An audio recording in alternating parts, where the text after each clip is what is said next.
Welcome to Prague, the magnificent capital of the Czech Republic.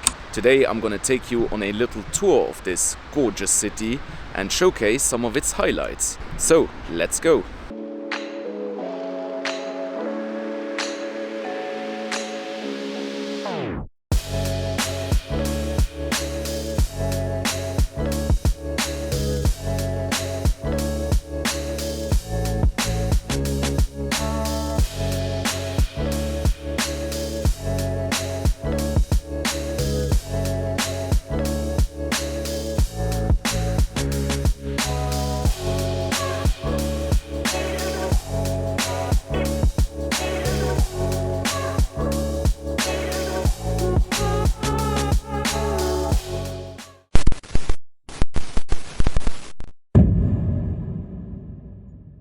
Alright guys, before we go and explore the city of Prague, let me quickly show you my accommodation, because it is a pretty unique type of accommodation. I am actually staying on this boat right here on the river Vltava. Looks pretty cool, doesn't it?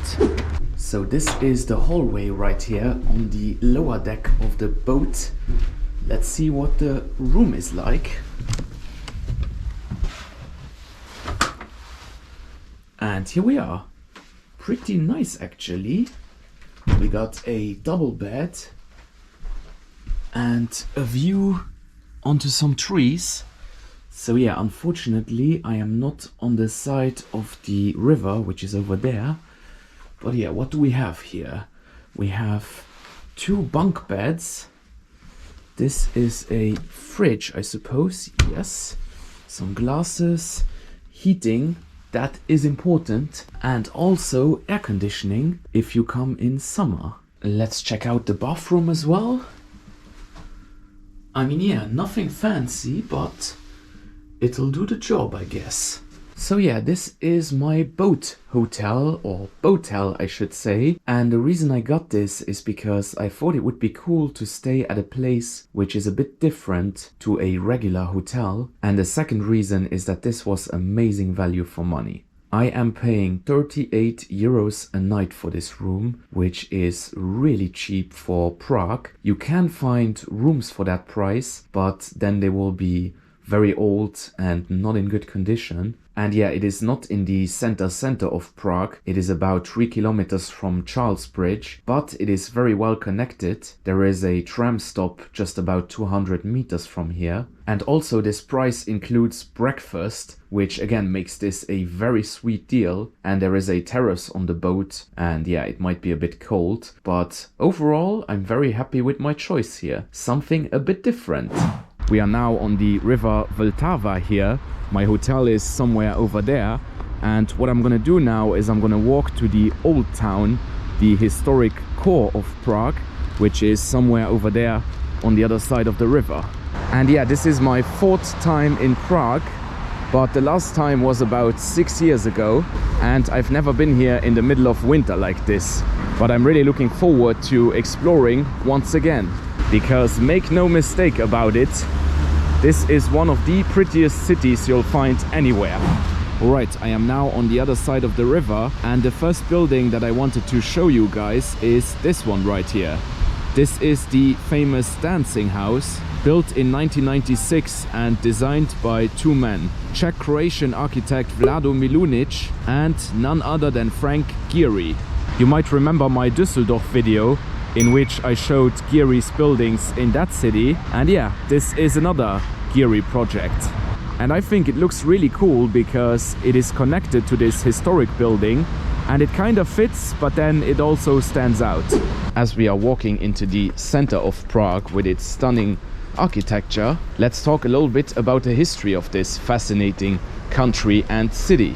The Czechs as a nation, much like many other nations in Central Europe, have existed for many centuries, but the country Czech Republic, or Czechia, both names are actually correct, isn't all that old. The modern country of Czechia has only existed since 1993. Before that there was Czechoslovakia, so the two countries Czechia and Slovakia together, and that state was founded after World War I in 1918. And before that, the Czech nation was part of many larger countries and empires, like the Austro-Hungarian Empire. But then in the Middle Ages, there was actually the Kingdom of Bohemia, which was led by Czechs. There were many important Bohemian emperors who left their mark on history, including Charles IV, under whose reign a lot of this city was built. Right, I am now on Narodny, which is one of the main avenues here in central Prague, and it is time for a coffee break.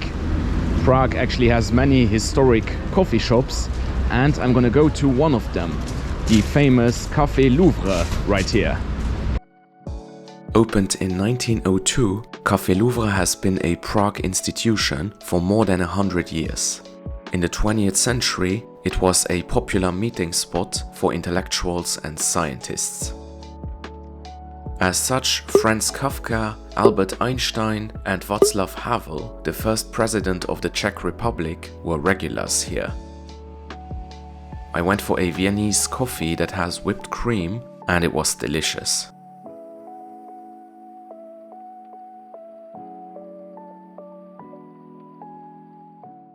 Alright, that was the Café Louvre, one of the most beautiful and historic coffee shops here in Prague.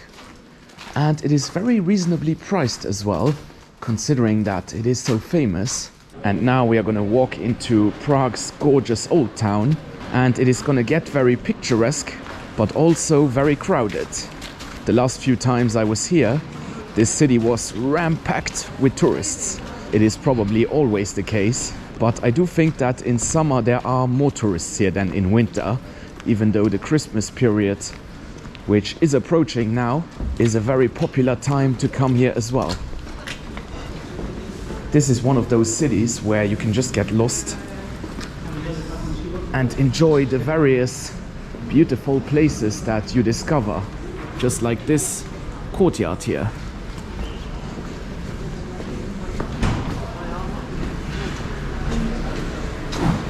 As I was saying, it is getting very crowded and very noisy here. Wow.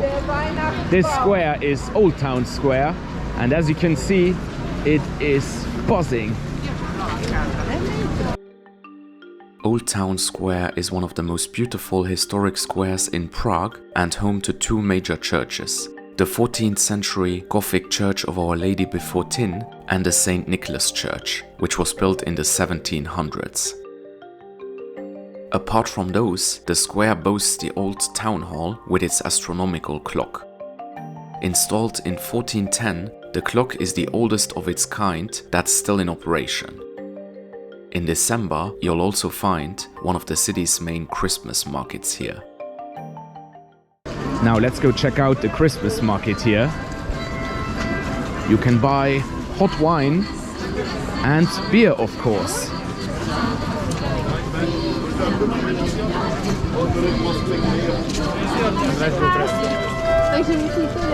And then here's some souvenirs and handicrafts. Coffee, drinks and sausages. What else do they have here? Chimney cakes. This is a Czech specialty, I think. The variety of food that you can get here is actually pretty good. And the prices seem more reasonable than the Christmas market in Krakow, where I was a few days ago. I might get something later here, not sure. I am not hungry yet. But yeah, the buildings on this square are just the definition of picturesque. There really aren't that many squares in Europe that can compete with this one in terms of sheer beauty. Here we even have a smith who is making these bells and all that stuff. And I am getting all the smoke into my nose. So let's go over here. So yeah, this Old Town Square is another case of crazy crowded, but for a reason. And now we seem to be on a fancy shopping avenue. We got Louis Vuitton over there, Dior and Salvatore Ferragamo. Not sure what this street is called, but it looks a bit like the Königsallee of Prague. Königsallee being the most famous fancy shopping street in Düsseldorf. This is actually the second Düsseldorf reference that I'm making here. Even though both cities have absolutely nothing in common, they both have buildings designed by Frank Gehry. I guess that's what they have in common. But yeah, I mean, just look how beautiful this street is. The center of Prague is basically one continuous piece of art. You won't find many ugly buildings here, at least not in the center. So yeah, the city is basically a mix of medieval architecture and then 19th century Art Deco, Austrian, Habsburg, whatever you want to call it, buildings. And now we are in the Jewish quarter of Prague. Here you have a souvenir store with a Star of David, and this right here is a synagogue. You can see the Hebrew over here. Let me just quickly show it to you. I obviously cannot read this, but yeah, there is a more impressive synagogue just around the corner. But the history of the Jews in Prague is actually very interesting. So in 1939, before the Second World War, there were over 90,000 Jews living in Prague, which was about 1/5 of the population of the city. And they had existed and prospered for many centuries here. One of the most famous Jews living in Prague was Franz Kafka, the novelist.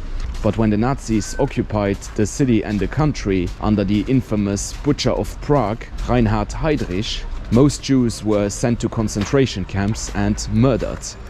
So today, the Jewish population here is less than 2,000. But yeah, the Nazis under Heydrich didn't just send the Jews to concentration camps. They also tried to erase Czech culture, the Czech language, identity, and so on. So yeah, a disastrous period for Czechia, Prague, and the Jews. And here we have the Spanish synagogue, built in 1868. And as you can see, it was built in this Moorish style, so it looks completely different to the other buildings here in the center of Prague. And yeah, it is not a functioning synagogue anymore. It is a museum today. And now we are at the mega famous, mega crowded, and mega beautiful Charles Bridge. This bridge was completed in 1402 and it took 45 years to build. And yeah, I am not gonna walk over it now because I just don't have the time. I'm gonna walk to another part of the riverbank where you have better views. So yeah, Charles Bridge, built by famous King of Bohemia Charles IV, was the main connection point between the old town and Prague Castle, which you can see on the hill up there. This is actually the largest medieval castle in the world, and you have a few museums up there. Now, I don't have time to go up there, it would take me way too long, and I am losing the light, but I have been up there twice in the past, and it is definitely worth visiting. Alright guys, it is getting dark and I am getting hungry, so time for some hearty Czech food and a beer or 5. I went to a place called U Fleku, which is the oldest brewery in Prague, making beer since 1499. And whilst it's a bit touristy, the quality is top-notch. The house beer was outstanding and the goulash with Czech dumplings was delicious. Alright guys, I am now back at my hotel on the boat here, and yeah, I'm gonna call it a day. My time here in Prague was short but sweet. I am moving on tomorrow morning, and yeah, this is one of the prettiest cities you'll find anywhere, even in this grey weather that we had today. So yeah, thanks very much for watching and see you in the next one. Goodbye.